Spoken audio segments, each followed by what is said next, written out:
In a world overflowing with distractions, we seek meaning. How do we transform ambition into something deeper, into true fulfillment? I'm Sam Pepin, CEO of Course Educa, and I've spent years helping businesses succeed by connecting their goals to something bigger. On the Meaningful podcast, we explore not just how to win in business, but how to grow as individuals. Through conversation with thought leaders, innovators, and everyday heroes, we uncover the stories that drive us towards something greater. Whether you're striving for success, seeking purpose, or just looking for the next steps in your journey, this podcast is your guide to navigating the intersection of ambition, growth, and meaning. So please join me and our incredible guests as we redefine what's possible in both business and life. Enjoy.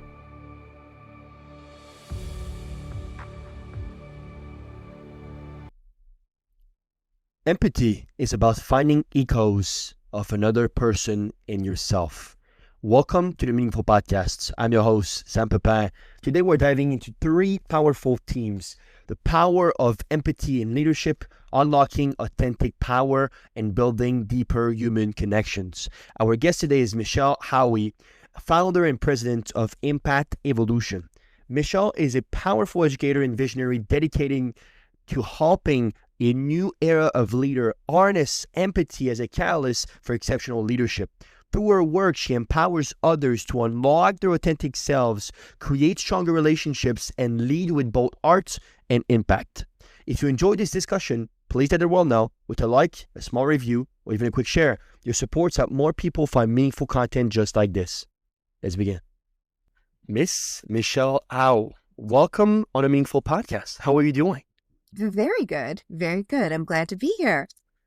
Glad to have you as well. And what you're doing actually is very interesting and a topic that we explored before in this podcast, but I can't wait to hear some of your thoughts and insights. To kick us off, tell us more about Empath Evolution, please. Empath Evolution was born about 10 years ago, and it comes from my passion. It comes from me seeing that I was very empathic, not realizing I was very empathic, and then looking around and saying, oh my gosh, there's so many people that are empathic as well. And it's good and it's bad because sometimes you can really struggle when you're empathic and you can really feel what an environment is or what sorrow is or what grief is. And, you want to make the world a better place, right? But, that empathy, some people have none or have close to none, right? And other people have it in spades, which is great, but then you can burn out on the back end. So Empath Evolution is here to bring a message forward about empathy, energy, empowerment. How do we step forward in the world and start to embrace our gift, harness what's there? And it is really the source of our genius. Beautiful. I want you to bring us back to sort of the beginning of this journey, right? To not only funding this company, but you said that you always understood that you were an empathic person, which is very interesting because I hear that very often from a very empathic person. It seems like it's something that it's innate to a certain extent. Was that the case with you, or when did you sort of find out that this was your gift and you wanted to sort of, I suppose, empower it from a professional standpoint?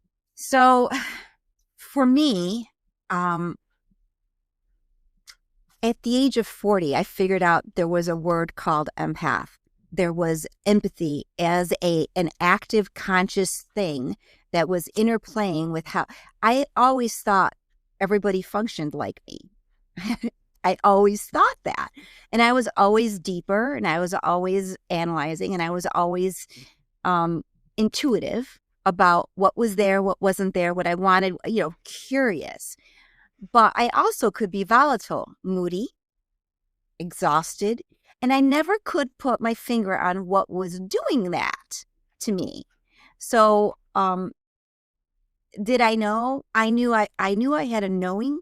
I knew I knew things, but I didn't know that it was different. I thought everybody could do that. And I'm like, well, guess what, Michelle? No. They don't, if they can, they're definitely not tuning into it, because you can. When you're very empathic, you can read a room. It's easy. You can help people. People gravitate to you. They tell you everything. Why are they telling you? Because you're not judging them. You're able to relate. You're able to feel what the truth is. They could say something, but you don't even take it personal. because you know where it's coming from. Like there's a certain wisdom that comes from being an empath. But if you don't know this dynamic is happening, you could be, up and down. You could be taking on what belongs to other people. You could be trying to save the world. You could be trying to uplift everybody because you feel their pain, right?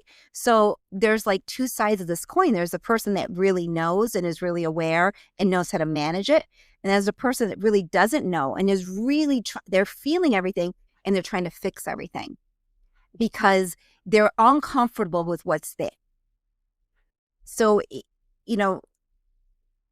but at the end of the day, I call the business Empath Evolution because everybody is moving towards sensing and feeling and knowing, because that is what it's about to be human. That feeling element makes us human. And a lot of what I see around us is people that are disconnected from their feelings, disconnected from their emotions. Why? Because it's too painful. It's seen as a weakness. It's not appreciated, right? It gets in my way. It's just, there's a lot of reasons why. And it throws us off when we're not going towards and embracing what's natural to us. Like, I just think a lot of us don't even recognize it, believe it or not. Interesting. Yeah. Yeah. No, I mean, I think that makes sense. We certainly, what I found in my life, Michelle, and maybe you can sort of, I'd love to pick your brain on this, is that the empathy portions really come down to sort of the nurturing nature that we have as human beings, which typically is more associated basically with basically the feminine. If you take a look at the yin and the yang, for example, there's sort of this basically masculine and feminine energy, which obviously both resides inside of everybody at different basically regulations. I suppose for you specifically with Empath Evolution and sort of the mission that you have for as a company and as a personal mission as well, do you think that the world now, specifically the world that we both live in, you're in New York, obviously big business hub. I'm in Montreal, a little bit of the same thing, very busy, very performance based. Have you felt like there was sort of the degradation, if you will, of the ability for human beings to connect to that sort of feminine sides because of our environment being so, I suppose, a little bit brutal? Do you understand what I mean? What I would say is most people are disconnected, meaning they have to perform. There's a certain, we need to survive. We need to provide. We need safety. We're very logic focused. We're very action focused.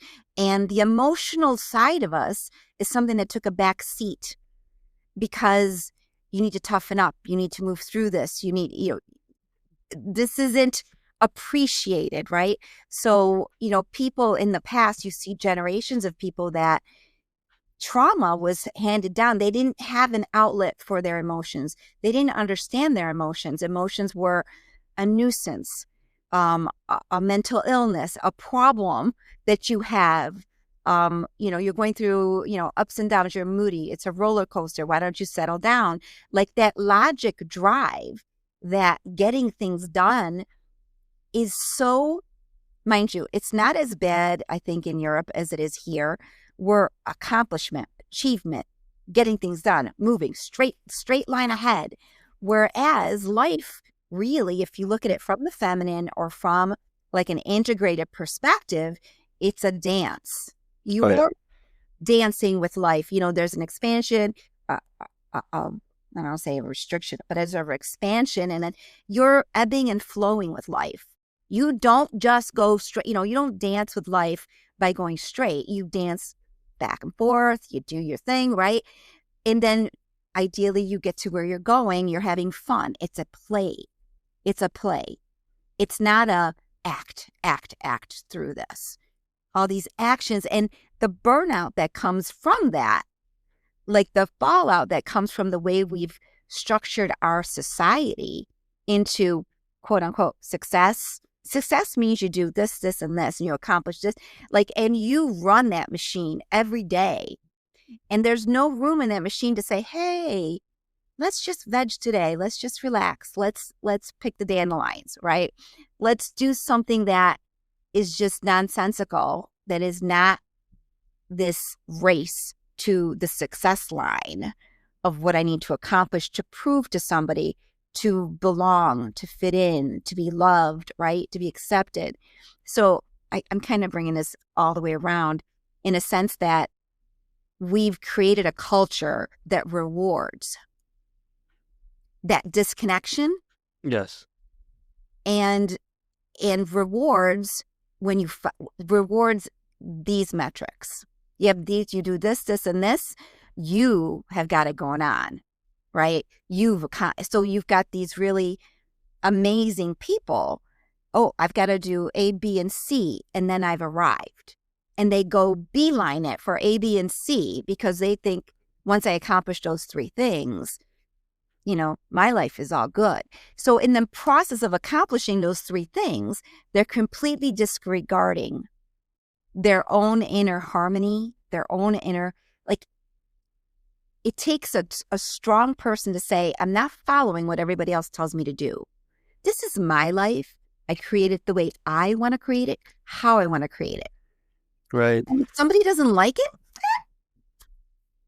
It's very interesting. It reminds me for whatever reasons of a quote by Kierkegaard, which is one of my favorite Danish philosopher of all time. And he was talking about the concept that it's quite a shame that we live our lives basically we live in our life in a way in which we move towards it, but it only makes sense in reverse, right? There's this concept in life where you might not know where you're doing something right now, but sometimes 5 years, 10 years, 15 years basically from now, it just, oh yeah, that's why I took these decisions. We are, like you said, logical beings. But I think that there's an harmony, there's a balance to strike between these two energies and sort of the doing and the being as well, which is a very key concept that you explore. What would you say are some of the common challenges in the world that obviously we know and that that Empath not only faces, but also how do you help them to transform those challenges into strengths? Because it is a strength really, but you just need to perhaps see it and seize it, right? So transforming the way that we step forward in the world, the way that we create success for ourselves. Like there's all these, so basically we are programmed from when we're young. Yes. Our parents program us based on what they were programmed at, right? And we then grow up into mature adults, and ideally we take a closer look. Is this who I am? Are all these things around me and all these beliefs and I say projections, all these expectations, is this really what I want? And why are certain things hang-ups for me? Why am I emotionally triggered by this person or this situation? Those are moments where we reflect and we see. And if we're being really smart about it, we're going to connect with who we really are, which is more the observer, a self. I can go to my own life and my own struggles because none of us will leave here not having struggled with something or another, right? So how do you move through a situation that has been difficult and that's kind of a monkey on your back? How do I get through this and get to the other side? So it is perseverance. It is willpower. It is not supposed to be difficult, but there's a surrender that happens and there's a realization. You have to come into awareness of, geez, I feel like I have a mind with thoughts. I have emotions running through. I have all these things that are around me. Where do I find my center? Who am I? When is it quiet? When is it quiet? Right. Interesting. Yeah. You talk about this concept of talking about being centered. You talk about this concept of sort of empowering art-centered leaders. That's sort of a term that you coined quite a bit. Obviously, you served at sort of different, I suppose, different roles. I saw that you served basically as an awakening teacher, and obviously as a speaker, as a healer. Tell me more about, in your words, what distinguish basically a heart-centered leaderships from any other traditional, basically, leadership methods that we see in the marketplace? That's a great question. All right. So, heart-centered, empathic leadership, you're able to connect with another person and really feel what the truth is, really see where their aptitude is, really speak truth without being nasty, without judging them every step of the way. You look at the canvas around you as a work in progress. You look and see how can we uplift this?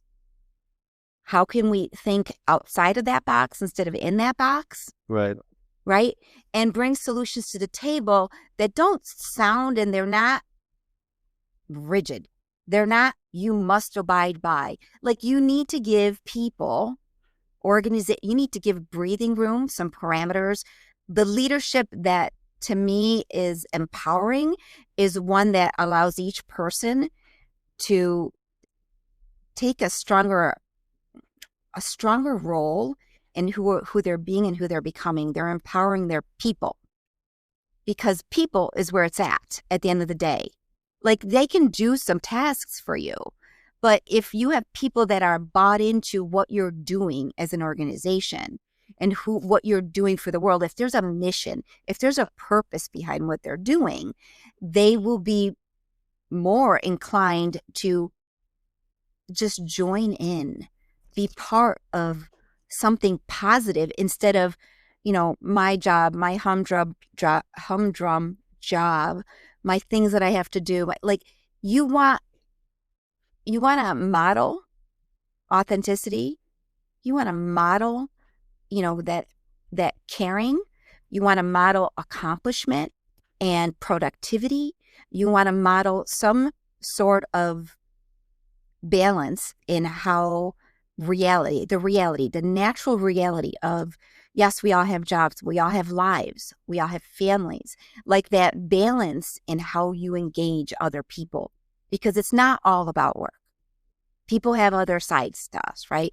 And maybe we're engaging in, we're coming into a workplace and we're all in here for this project. That's great. But they're still people, and they're people with their own set of, like, work is not life. Work is something we do in life. It's ideally a passion that we are exploring, that we are investing, that we're creating something bigger than ourselves. But it's helping them be a part of the solution every step of the way, so they feel valued every step of the way, and they're growing. And some people are going to grow like huge, right? They've got that, and other people are going to go slower, and maybe they don't want that direction. They want this other direction, and that's okay, as long as they're being treated not like what's the word? Not like a robot, not like A machine. they're being treated like a human, right? They're part of your establishment, your organization. They're part of the solution. You're valuing them. You're helping them grow. You're seeing them. Like, every person on this earth wants to be seen for what they do. They don't want to be a commodity to your project, right? So to me, if you have a leader like that, they're heart-centered. They see the humanity in people. They see the strengths and the not so great strengths that we all have, right? Because we're all learning. And you fit people where they work the best and they shine the best. Like, the worst thing you could possibly do is put somebody in a job or a role that they're not naturally excited about and good at. Mm-hmm. Absolutely. If it's, I tell this very often, but if it's not your genius, it's not your job, and it shouldn't be your job, specifically in this age where truly everything is possible, and we'll get back to this. But one that is very important, and I think Michelle, you agree with me, is that in a world where we communicate more and more with machine, we have teams now with what we call a technology stack and so on. There's sort of this is sort of the sometimes tensions, even though there's a way to that it shouldn't be that way. But I suppose there's also this idea that how can we make sure that leaders cultivate empathy within their teams, and perhaps to not only enhance collaborations but also to enhance innovation through it, right? You were talking about the fact that Absolutely. when people think they are saving emissions, that's not only great for them, they will be happier and so on, but they're more productive. It's everything is better not only for them, for you, but the organization. Tell me more how a leader can cultivate empathy a bit more to achieve those desirable outcomes. Okay. So a leader cultivate empathy. How do you get the outcome of being more innovative? More innovation comes when you think outside the box. It happens everywhere. When you ask the right questions, when you ask the right people those questions, when you're curious. So that open-minded leadership will, because there's all kinds of things. I mean, so I could go at it and say, when you're more open, when you're more empathic, you can connect with more of your knowing, more of your intuition. You get downloads all the time. There's a zillion ideas on how you can make something work. And if you have no ideas, something is shut down because you're not connecting. Because then that's a creative genius we turn on, period. And how do other people turn it on? It's exploring, it's asking questions, it's being curious, it's setting, there are no limits to what is possible. What would happen if you had a blank canvas in front of you and you didn't have someone telling you this is how leadership is done? And Right. you decided to do it in your way, in a way that felt good to you. So the advantage of an empathic leader is not only the innovation, but the fact that they can feel an environment. If something isn't right, something's not right. And it's actually a horrible situation to be in an environment where something is majorly off with a key person, and that's getting spewed all over the face, all over the place, right? You have a very, I don't say type A, there's nothing wrong with type A. I'm type A. But it's, how are they using their power? How is that coming across? Can we get this group of people in cohesion, like working together, open discussion, talking, not being afraid to speak something. So maybe I'm asking for too much, right? Maybe that's an impossibility, right? But when you have a bully amongst you, when you have someone that railroads through everything, it shuts everything else down. Yes. That's So where like we were talking about the sort of the harmonization is so important, right? There's getting the doers, as I like to call them, the people that take action, that get fuels by basically doing. That's one portion of this project. But there's also the visionaries, there's also the nurturers, there's these other components that when you think of world-class team, I think now that we own it more and more on the fact that your job is not only your job shouldn't be basically the profession you have because you have the ability to do so. That's definitely a component of it, but there's also the vocation piece, the mission piece, sort of this understanding that, like you said, we're much more than the job that you're doing, which I think is outstanding because I see an enlightenment towards that. I don't know what about you, Michelle, but I see more people talking about it. See more people basically actually growing and following and having basically quite a big microphone in front of them to sort of say to the world that, again, you're not your job. You are being. You have a soul with intuition and so on. And a job is one component of your life, and it's a necessary component of your life. You want to be competent. You want to perhaps flourish in a way in which you can make the world a better place. That's great. But at the core of who we are, we're much more like you said, than whatever occupation we have. Now, another thing that I think is quite worth exploring is sort of the role of emotional freedom in personal growth, because that's something that I see as a very, very big hiccup in this world. We're basically sort of consume internally and externally with what we need to do that would sometimes basically have a hard time to just step away. And one of my co-founders favorite saying is it's very hard to see the label when you're in the battle, right? It's very difficult to just sort of step down and say, well, wait, actually, am I going the right direction? Is all of this basically feeling right? So I was really interested in sort of what practices you recommend for individuals that seek basically to foster their emotional freedoms. What's your best insights on that? Yeah. Give me a little bit more on the emotional freedom angle that you're looking at. Yeah, I feel like there's this sorts of accumulation that is happening now in the world where we're so connected at all time with tools, with Yeah. news, basically, and so on, that there's sort of the emotional restriction that comes from the fact of, well, I don't know if I can say this here, or there's sort of restrictions because there's so many Yeah. variables now to Yeah. accommodate a more emotional standpoint. How do you sort of release that baggage to accommodate for emotional freedom, perhaps? How do we step more into take off the restrictions on what we can say because we're afraid we're going to trigger someone. We're Yep. afraid to say the wrong thing. We're afraid. So what I would say there, like there's not a one blanket thing because depending on what community you're around, what people you're around, you could say exactly what's on your heart and they're going to receive it the way they're going to receive it. So it impedes a little, like, so when you walk into a room or you meet someone, you're going to tune into who they are. That is a skill. What is it that, and then you're going to lean into it.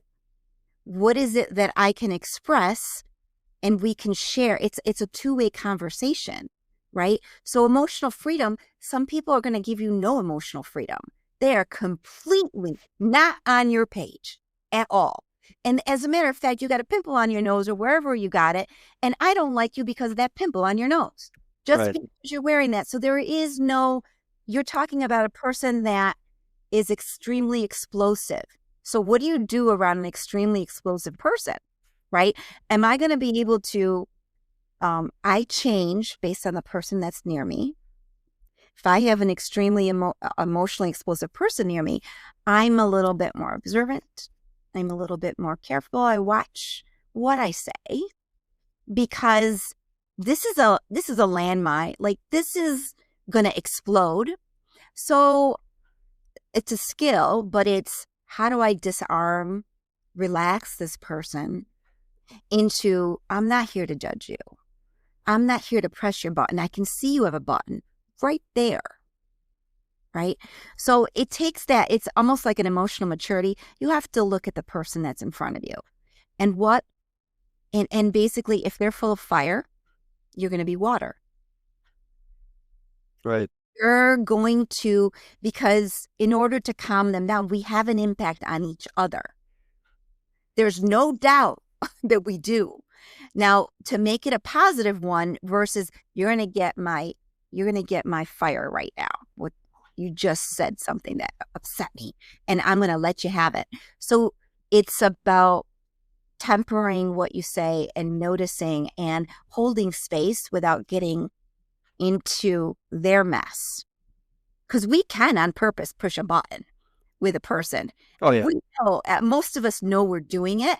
And sometimes it's a little bit fun, maybe, right? I used to do that when I was young. Michelle, why? I'm like, I don't know. I saw a button there. I just having a little fun. We just push it a little bit. Let's see what happens. And there's a reaction, right?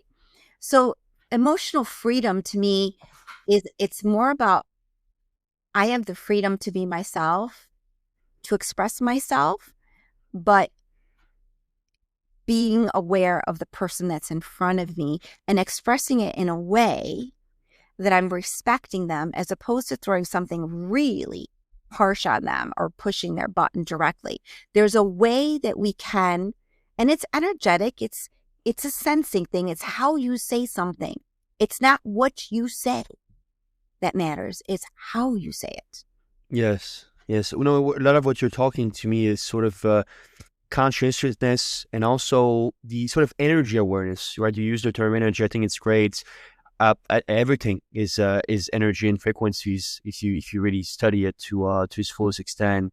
There's There's something interesting though that you mentioned that I think is worth to dive deeper into. You were sort of talking about the fact that when you have a high basically energy awareness capability, because that's definitely a skill, that's definitely something you can train yourself on.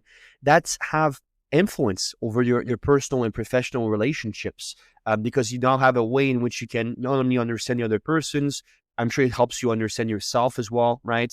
How can one sharpen their energy awareness? Because I think it's such an important component of building a relationship these days.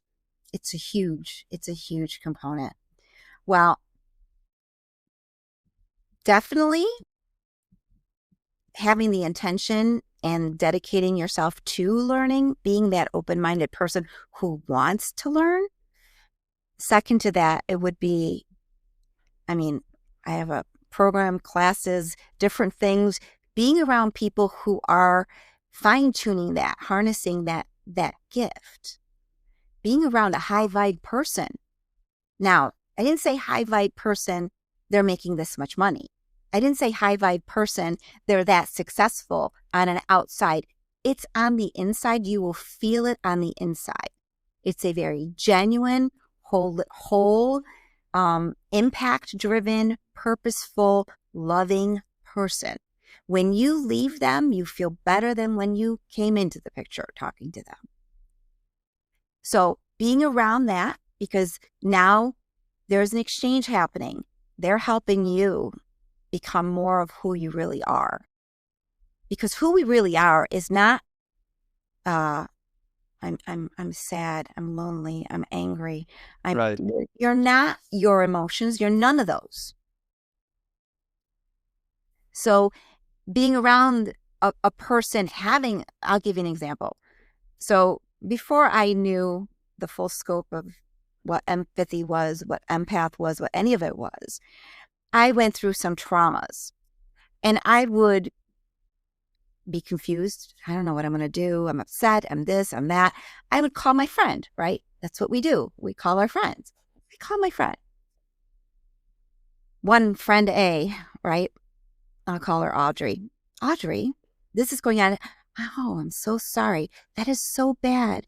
That is like, yeah, that's okay. I'm hanging up the phone now, because guess what? She did nothing for me at all. It wasn't even what she said. It was what she wasn't able to do. She wasn't able to hold what I came to the table with and bring it up, because she had a lower perception of life than even me, right? Even in those moments, she didn't know how to handle me. So then I come friend number 2, Renee. Anytime I have an issue, I call Renee. All I have to do is hear Renee's voice. Hi, honey. Complete calm. Because that's one person knows how to hold the energy and help me release what I'm holding. She's calming. The other one doesn't have it figured out, doesn't even know it exists. Right. Like, she's just being who she's being. So it's a level of awareness, but it's a level of embodiment. It's one thing to think about it. Yeah, I want to be more empathic. I want to be more efficient. Oh, I want to be more confident, right? And we can do these affirmations to have all that. But that's all an intellectual, it's a mental exercise. We need to tune into vibration of what something is and become that. So that's a pause. That is tuning into what it means. And I'll give you another example. So different music, right? What happens when you listen to Led Zeppelin? My favorite band of all time. I'm very happy. I smile and I jump around a little bit, perhaps. Yeah. What happens when you listen to Air Supply? Calmer. Yeah, different. A lot calmer, right? So those are vibrations. Yes. Yes, there were singers in it. There's music in it. It's a whole culmination. It's a whole orchestra of stuff coming at you. But it's impact. You're feeling it viscerally, emotionally. It's taken over the whole body, right? So that's what each of these empathic leaders is cultivating. It's that open curious, but yet accepting version of this is life. This is our opportunity. This is what we're doing. This is where we're going. And this is who you are. You're an amazing, like sometimes I look at people, I have my clients, and I look at what their perception is of themselves, the way they look at themselves. And I'm like, no, that's not what I see when I look at you. This is what I see. And in that mirror, I'm like, shit, I wasn't looking at that. I lost track of, I didn't even know if that was even there. So the way that you see yourself versus the way that other people see you. And then when you have somebody who sees you, really sees you, there's a huge boost up from that. Yes. It's so interesting you mentioned music. I'm a very artsy person. And there was this big study, I don't recall who was doing it, but there was this big study of actually being able to find basically a remedy for depressions, which was classical music. They were basically having two groups, obviously all people that thought they had depressions or even basically prescribed with depressions. And one group were listening to classical music, like Brahms, Mozart, Beethoven, all these guys. And it helped them a lot. It made them much more calmer. It made them closer to their emotions. And because, like you said, vibrations, everything is vibration and energy. There's this sort of understanding that needs to occur, I think, especially in a world where we're more and more individualized. One thing you mentioned, which was interesting, is finding sort of a confidence, right? You said that for you, for example, was Renee. You can call Renee, and right away, few words, I feel like everything will be fine. It's not the end of the world. How important do you think, and obviously that's more of a personal thing, but how important do you think it is to find, if it's not someone, at least something, to sort of be able to, I suppose, transfer that sort of very, that not, I wouldn't say bad energy, but sort of this pressure that comes with basically those negative feelings or negative perceptions, excuse me. How important is that basically these days? Having the ability to express what you're feeling, what you're thinking without being wrong to an audience or a group that has the foresight, the perspective, the solution, or maybe just holding space for you, allowing you to be, it's validating. It's important. It's lonely out there when you don't have anybody that understands you, anybody who really understands what to do with emotions. Like, it's a priceless person or friend in your life who is just able to be there for you, able to be there. So we all need, whether it's one person or a small group or community, somebody, the end result is the same. You're learning, you're growing, you're validating, you're being more authentic. You're not being judged. I mean, it's your tribe. You know what I mean? It's your tribe of people. I can't tell you which tribe you belong to, where you're going to fit in more, but you're going to be magnetically attracted to that tribe. That tribe is going to be where you want to be. They're your topics. They're your people. They have experiences to share with you. You share a lot of similarity in where you're going. So, I mean, I've been part of some networking groups recently, and these are top level executives, completely lonely at the top. I'm like, geez, I never ever thought of it that way. I'm like, because they have to keep some sort of a space or differential between them and others in order, like they're not relating in the same way. They're not peer to peer, and it can become very complicated.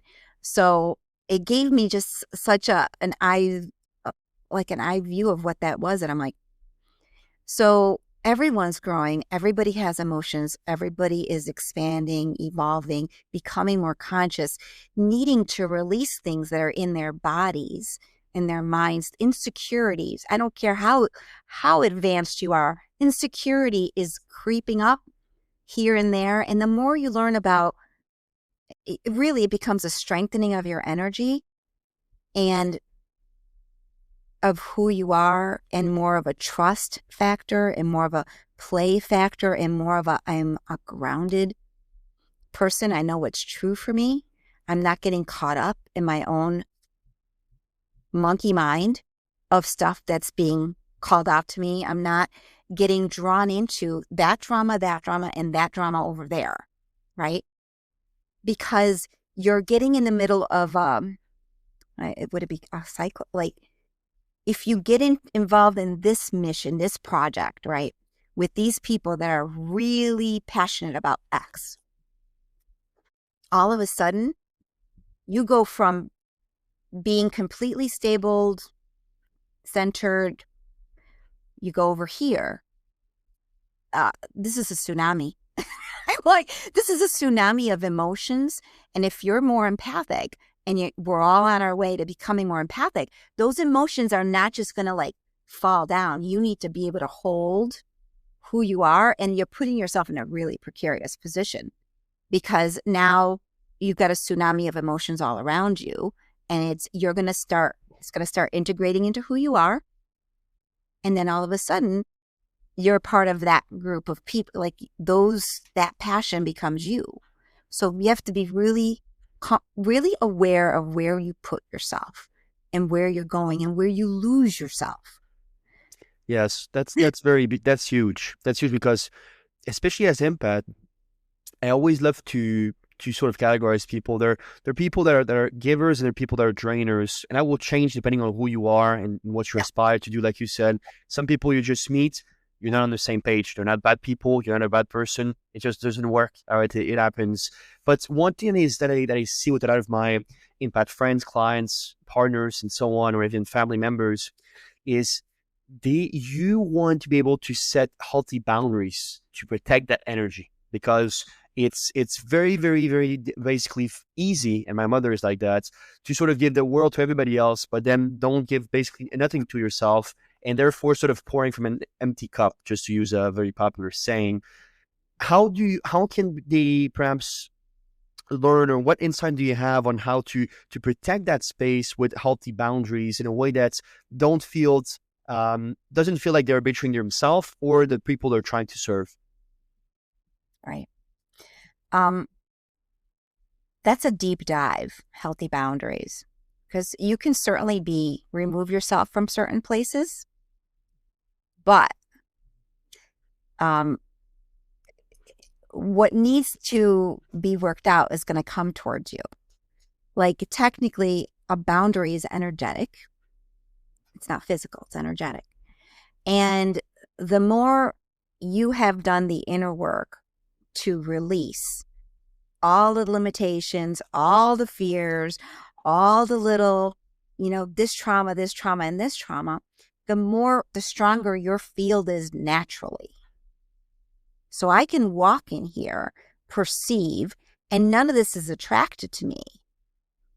Why? Because I know what I'm here to do. I know what my responsibility is. I know what's not my responsibility. I know what I think. Right? So it's a stronger presence within yourself. That's a boundary. It's a stronger awareness of what your role is. That is a boundary. What is important to you? That is a boundary. It's okay. I have a friend. She's having problems. I can feel her. I know her. I want to help her. How do I be in her company when all I want to do is help her because she's having problems and I just, this isn't comfortable for me. Let me go fix that. Well, in the process of going to fix somebody else, you're doing something that's none of your business to do. Like, it's none of your business to do. Like, you can give them work. Like, I teach my empaths to stay in their own energy. Stay in your energy. Don't go. And it's very difficult to do because empaths are typically very porous. Yeah. We can feel a whole room. I'm like, well, why are you over there? I'm like, come back over here. Like, tune in inside of you because you can lose. That's how pieces of you go. I'll give you this piece, or I'll give you this piece. I'll give you that piece. And then you come back and you're like, I just don't feel right tonight. right? What just happened? I just took a bath in this energy that was so wounded, right? So it's the wisdom comes. There's a lot of wisdom that has to come, and it really has to click. How do you truly help another person? What is your role with that person? What do they need from you? And you don't need them attached to you, and they don't need you attached to them, because in a sense, you're taking power away from them. It's like having a child who they come home, oh, I don't know how to do this. Let me help you with your work. I'm going to do, before you know it, the mother's doing the work, right? The child now hasn't worked through their own issue, their own homework. It's a poor example, but they haven't, you get my point. They need to see how powerful they are to make a change. If you're constantly going and rescuing and fixing and addressing, and that person learns to be wounded, needs you, they can't do it on their own. Do you know what I mean? And it's very hard to have a front row seat to people that are screwing things up, especially if you care about them. It's very hard, right? And so what can you do? Can you go, oh, let me just take over your life. You're screwing this up. Like, you need to do this, this, and this, or why don't you try this other thing? Or so I bring it back to a lot of times we distract ourselves with everybody else's show in town. I'm like, no. This isn't the Jody show. This is the Michelle show, right? Stay in the Michelle show. Stop getting into that other show, because that other show has its own stuff. Like they might, so we all wear, I don't know if you've heard of archetypes. Like, we all have different personas that we wear, different side styles. You can call them facets of a diamond. I have a very strong authoritative side to me. Then I have I'm going to fix it. I'm the savior side to me, right? I'm going to get this done. And it's just going to be, no problems. There's no problem here. And then what do I have? I have a saboteur at times. I have a hermit who likes to just be on her own. Don't talk to me. I need time by myself. Oh, I definitely have that. I definitely have that one. So, people are like, are you an introvert or an extrovert? Are you? I'm like, my husband's like, Michelle, you're definitely an extrovert. I'm like, just because I can turn on my extrovert doesn't mean that I see myself as an extrovert. I can turn it on. Yeah, exactly. I heard it said very well. I don't recall who it was, but he said that the introvert and extrovert, you should basically try to define it by what energizes you. So extrovert get energized by being around people. Introvert typically get energized by being by themselves. So like you said, you might think somebody is an extrovert because you might, you see them at a few gatherings, but maybe they're very introverted basically in how they just recharge your battery, as we like to say.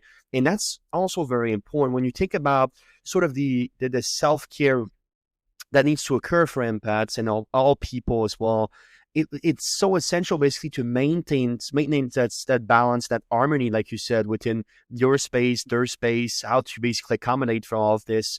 What is your best tips basically routine wise to keep being basically within your zone of empath, within your zone of I suppose natural order, and how can we make sure that we practice a self-care to remain basically within our authentic selves?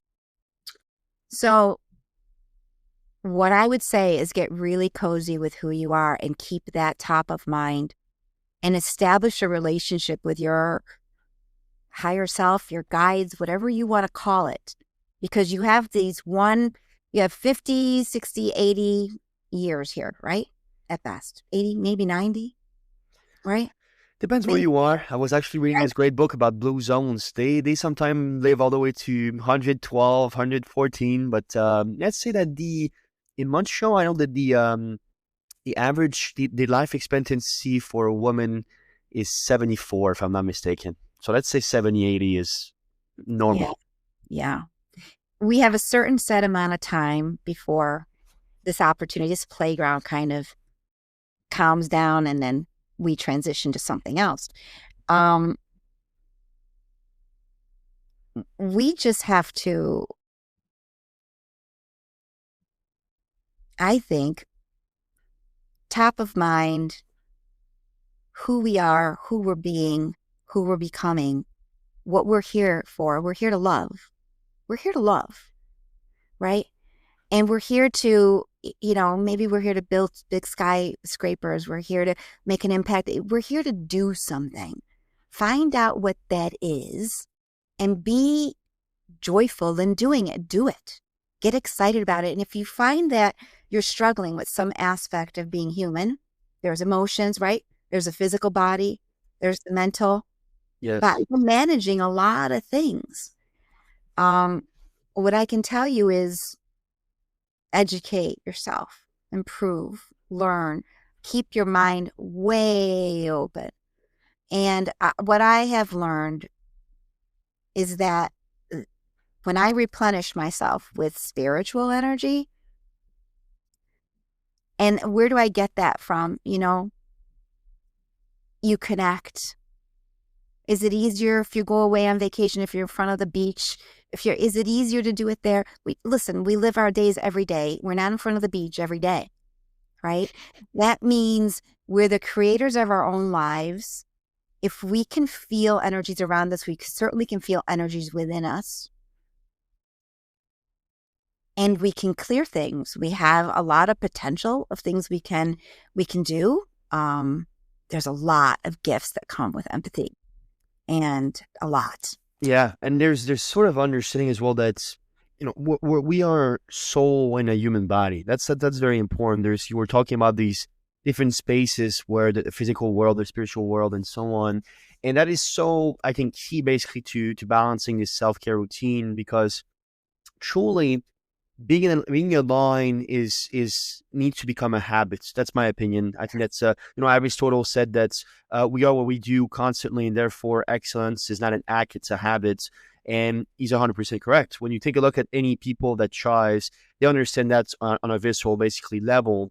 And I suppose for you specifically, with acknowledging basically that spiritual nature, have you found that perhaps we should constantly, like on a daily basis, making sure that we personally follow and nurture a routine that basically encompass and I suppose reaffirm our empathic abilities? It's something that needs to be recurring. It's something that's the reason why I'm asking this is because I feel like this topic, because it's quite trending.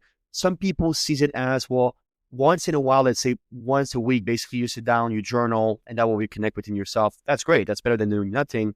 But I always felt like it's a daily need. It's something that is intrinsic to basically who we are, and therefore needs to be expressed over and over and over and over. Tell me more about basically how you position yourself within that topic. There's a lot of self-care things that we can do. I mean, you pick which one you want to do.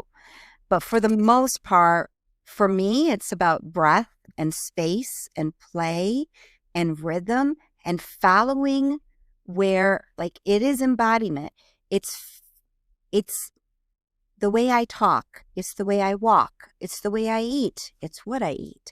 You become that every moment of your day.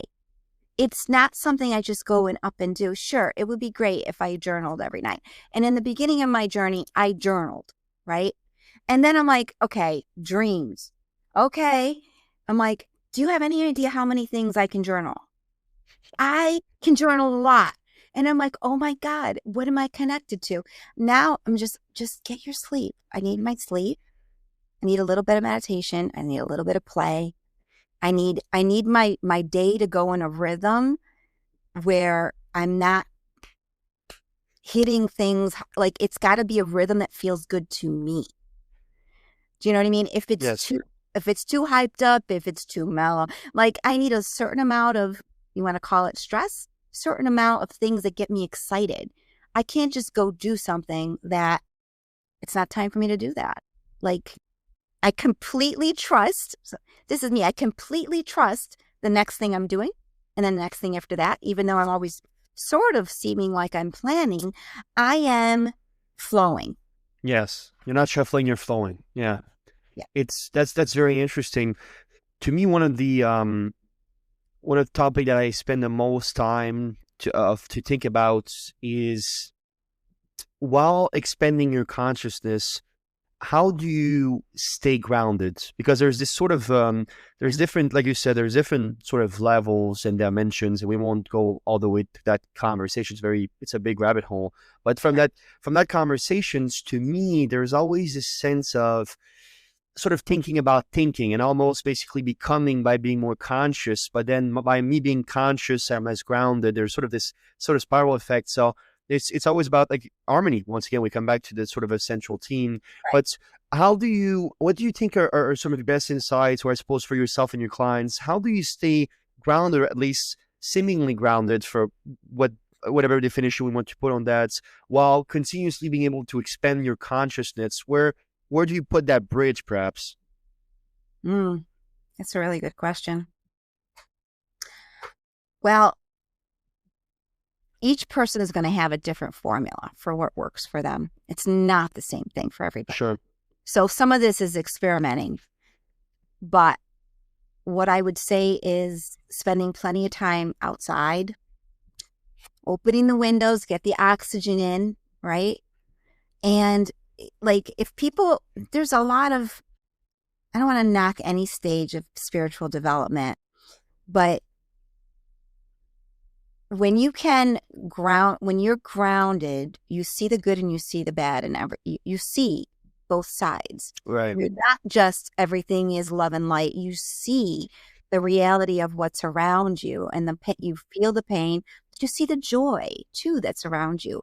So that to me is somebody that is in their body. Like you feel your body, you're doing physical things, you're on purpose doing physical things. You're not just always in your head or up above. You're integrating on purpose. You're enjoying what life is without disregarding or dismissing the trivialness of life, right? It's almost like a down to earth approach to how you're navigating, and it's slower. So think of it as slower. When you go up, it's faster energy. It's quicker. It's more expansive. It's lighter, right? When you come down, it's heavier. You're in the body, you're in a physical body, and it's slower. It just is, right? Right? So that being able to gauge these things where you're not all top heavy. I've been that. Some days I still can be that, right? All top heavy, right? Bringing it down is wanting to be down.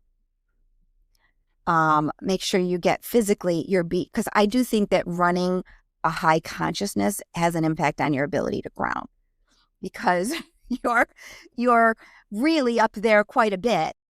So grounding isn't necessarily where your focus is on regular everyday happenings. I think your B vitamins are important. There's some supplements that help your body stay in your body. Like, because think of it this way. So it hasn't happened recently, actually, very much at all. But when you go to sleep every night, your soul is leaving, doing its thing. It comes back.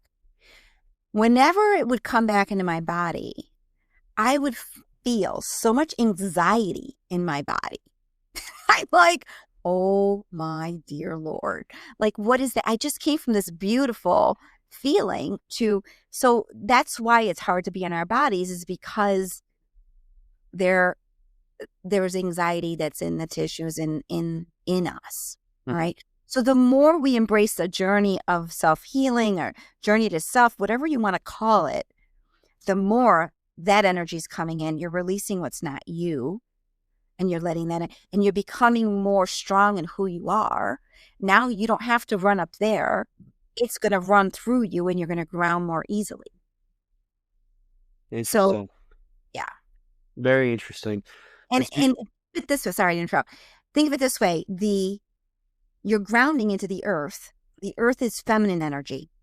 Feminine, flowing, beautiful water, energy. Like, yes, you can think of the dirt too, right? Earth, heavier. You want to soften to get down into the earth. You can't be all mental and get down.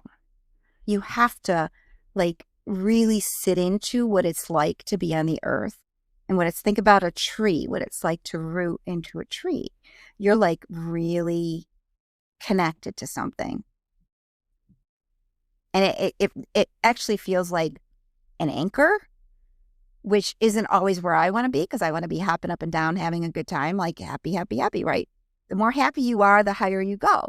But it's a state of being that is more methodical, more slower, more settled. It's more settled. So if you think of it vibrationally, that's how you can get down and ground yourself. But because most of us like to be happy, happy, happy, happy, right? And it's easy to get out of where we're at. And then you start like doing physical things with your body and really looking at your feet, looking at like really stepping into that body more. Mm-hmm. Yeah, getting away from the flight or fight mode and being more conscious is extremely important. Understand, right? We do so many things without even understanding it. It's incredible. Scrolling doomingly on social media, or sometimes we're in between tasks and you sort of just pause, or somebody asks you a question. Hey, what are you doing right now? You're like, oh, actually, I'm not even sure. It's so robotic. And there's some of those are societal and sort of even cultural to a certain extent in North America. But I feel, and I totally agree with you, that not only the harmony between the feminine and masculine, but the consciousness and the energy awareness to bring everything basically collectively to who you are and what you aspire to be as well is so very key to what is a meaningful life. I really want to touch upon some of the aspirations that you have and some of the, I suppose, the aspiration in the future of Empath Evolutions. Tell me what you're working on. Tell me some of the most exciting projects right now. That's great. Thank you. Well, I have, it's called Expansion to Joy. It's my program. I've been working on it for a couple years now. And I do small, it's got 3 modules in it, but it's really there to like really turn up the volume on, speed up the pace at which you're moving forward within a small community of people. And that's what's on my radar. And I've got like the 5 pillars of that. I've got this completely like, what is this? Like a science project, Michelle? I'm like, yeah, the science project. All these elements, and it's vibrational, right? There's some definitely intellectual knowledge that I want people to understand, but not everyone's out there wanting to be a Reiki healer or wanting to be a holistic healer. Like that's not what we came here to do. Yes. But we're still on a journey to embodying more fully what that spirit wants to express. So my point is to expose them to all these things and let the magic happen as they're ready to like turn that corner, shift up, go this way, go that way. And then collectively, when we come together, things really take on a totally different intensity is not the right word. Momentum is a better word, because imagine bringing 10, 12 people together who are all consciously working at a spiritual level to clear things. Yes. There's just more of a magnitude, more of a more success with it. It's just, so I'm honored that I did the orientation class this past Wednesday, and it was amazing. It was just amazing. I'm looking forward to the rest of it. So I have that project, and I'm in them. There's going to be tears and community and talking. It's amazing. So, but it's also like, oh my gosh, is all this actually happening? I'm like, yes, it's actually happening. Just relax. Right. So, that's the big one for Empath Evolution. And then of course, at some point I would like to do a podcast. Of course, I'd like ambassador. I'd like to have people that are speaking on behalf of what's here and what's possible, because I do think that the world needs to awaken.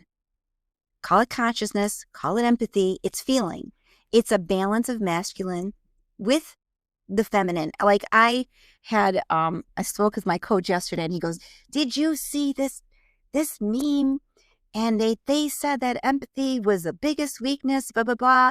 And this is a major person that's on TV. You need to take this." And I'm like, I understand why it's perceived the way it's perceived, because we live in a polarized world. When people think of empathy, they think of empathy all by itself and what that does. And you're just caring about everybody and everything and feeling them. I'm like, no, empathy is yes, you can feel them, but it's because you can consciously relate, you can connect, you can move to the next level, you can shift them, you can be a powerful force. Like, but because most people don't understand that, they look at empathy as you're just empathic, you're a pushover. You'll do anything for anybody who asks you for something because you care about them. You really care about them and you really want to make the world a better place, which is not untrue. But when you marry that empathy into leadership and consciousness, you begin to see that there is an ongoing play around you. And everyone's got their little orbit of their things that they're doing, and you've got your own. And where do you step and how do you step? And you start connecting more and doing it in a very intelligent way so that you're not taking on the pain of another person. You're not trying to fix the world. The world is not bad. The world has got its flaws. It's got its good stuff. It's going to continue doing that way beyond, you or me. But, hold on. I just see so much potential for us as leaders. And, the actual gifts, the actual wisdom comes when you step into it more. And, that knowledge is something I have to layer for people to step into. They don't just step into it. Because it's like, are you going to jump into the deep end right away? And what's going to happen when you jump into the deep end? You really aren't going to have any fun because you're going to not know how to swim in that deep end of what it is. So I guess my point is, sorry, that wasn't a great analogy, but my point is we shift, we transform one step at a time, and people have to take it from where they are. And there's so much, like one of the guys I worked with, he's part of this module that I'm doing, and his whole life transformed. He's like, "Are you crazy, Michelle?" He goes, "I got this going on and this and this. What is this?" I said, "Well, that's what you can do." And he's like, "I thought you were crazy." And I'm like, "No, I activated who you really are and what you're capable of doing. And it's not just good for you in this lifetime. It's good for all the people around you. It's good for your ancestors. It's good for your future. Like it's all of us have something that we're here to do. So why not, most people wait till they really have crashed and things are really not great for them. But if you're a little bit more proactive, what could you avert? What could you step into? And I totally get human nature because that was me as well. It probably still is me. Like you don't even know you need something until absolutely need something. I'm Yes. like, yes. Absolutely. Well, that was quite beautiful. Like Bruce Lee said, be water, my friend. Be flexible. Try to flow in who you are in the whole world. Bruce Lee actually said that, and you don't know it's actually a very popular saying. It's Bruce Lee on national TV. I don't recall exactly which program, but it was asked about what was his gift and sort of his secret to sort of being Bruce Lee and being high performing. And that's what he said: be formless, be shapeless, be water, my friend. Was his exact words. Non-attachment. Exactly, non-attachment, 100%. Michelle, Howe, was an absolute pleasure to have you on the Meaningful Podcast. Thank you so much for being with us. And I would love if you could share some last words of wisdom with our audience.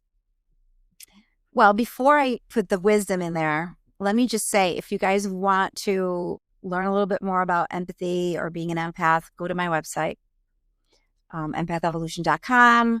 When you sign up to be part of the community, you'll get some free things. It'll help you. There's also a quiz on there. So definitely go in that direction. Words of wisdom, when you were talking before about poems, you know what came to mind to me? The poem I put in my high school yearbook. I was like, okay, really? Is that the poem I'm going to share? I'm like, yeah, why not? That's like top of mind. It said, keep a smile on your face and a rainbow in your heart. And that, my friends, through good and bad, through challenge, whether you see it as good and bad, each challenge is there to teach you something. Each challenge brings like something your way that's important. It's going to be part of your development and who you become. So pause in it and take a moment to reflect on who you are and how wonderful you are and what you're giving to the world and how you're shaping the world and how you're impacting the world. And it doesn't have to be gangbuster productivity or efficiency or success. It just has to be you loving yourself. Thank you for spending your time with us today on the Meaningful Podcast. If you enjoyed this episode, please leave a review or share it with someone who could benefit from it. And always remember, your story matters. Make it meaningful. We hope to see you next time.